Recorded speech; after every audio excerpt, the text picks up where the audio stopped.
Okay, so what have we got here? Checking out the appearance of this wine, well, this is deep in intensity. You can see straight away the colour goes right to the edge of the wine as you hold it at its 45-degree angle. And I would say that this is gold, not a hint of brown or orange in here just yet. So we're definitely still in that sort of yellowy colour. So we'll go for gold with this. So we've got deep gold, which is typical for this style of wine, which will all become clear in a minute. Right, clearly detectable aroma whilst you're holding it at your chin. So this is definitely pronounced. Okay, the aroma characteristics.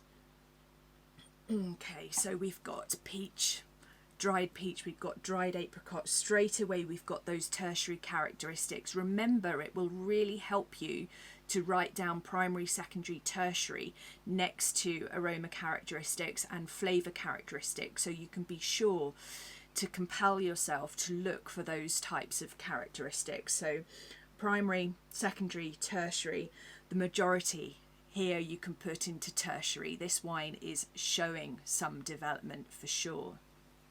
Okay, so what have we, did I say we had peach, dried apricot for sure. We've got sweet apple in here, which I would put under primary. We've also got barley sugar and marmalade, dried orange peel. There's ginger and hay in here as well, all of which can go under tertiary characteristics.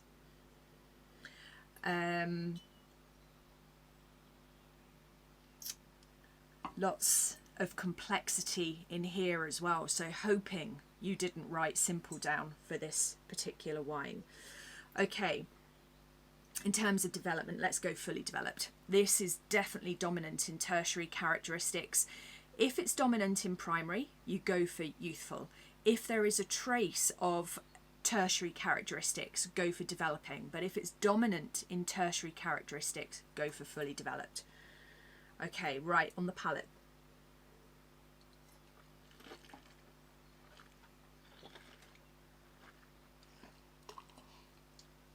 Okay, this is sweet, very sweet, lots of sugar in here. Remember, hopefully from having read the specification, you'll know that in the exam you could get a dry white wine, you could get a sweet white wine, and you could get a dry red wine. Those are the three categories of wine that you'll get. You will always get two wines, a white and a red. So instead of having a dry white wine, you could have a sweet white wine. So hopefully this will help prepare you for that. So I would be going, actually I wouldn't be going for sweet, I'd be going for luscious. I take that back. We'll go for sweet with this particular wine. Luscious is when it goes into really sticky, like something like PX from sherry, for example. So we'll stick with sweet. Now the acidity, you should have found that really high.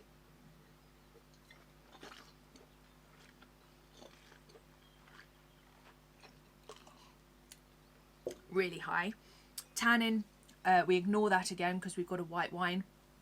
Alcohol, stick with, actually we'll go with low because this comes in at just under 12% ABV, full-bodied. The sugar helps to balance and develop the body into something that's full on this occasion. Flavour intensity, we're back at pronounced. Remember to try perhaps and match what you get on the nose with what you get on the palate.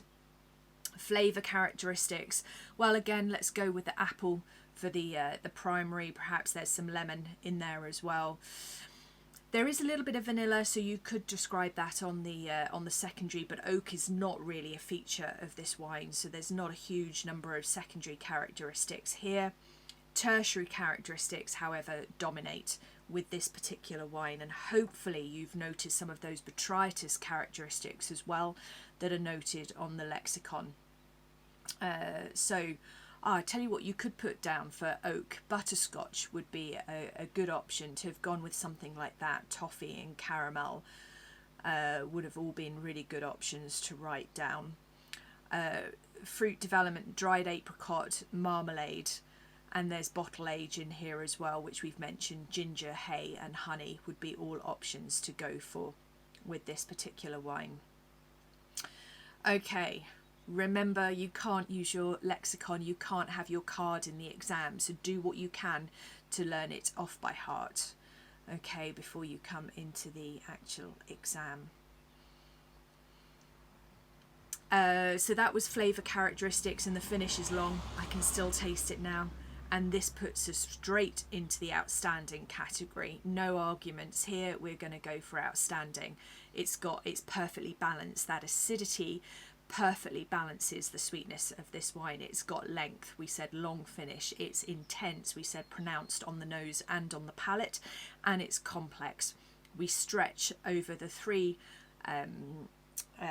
primary, secondary and tertiary characteristics. Admittedly, our tertiary dominates, but we've got all three categories there, so we definitely have to describe this wine as complex, and therefore it goes into the outstanding category. Can drink now, but has potential for aging. Personally, I think this is at its prime, and we should be drinking and enjoying it now, but it is a wine that will hold as well in cellar for some time, so don't so you could go for the can drink now but has potential for aging. I would also give you the mark for drink now, not suitable for further aging as well. So I'd actually give you a mark for if you went either of these ways, because I can see how you might interpret the wine as fitting into both or either of those categories.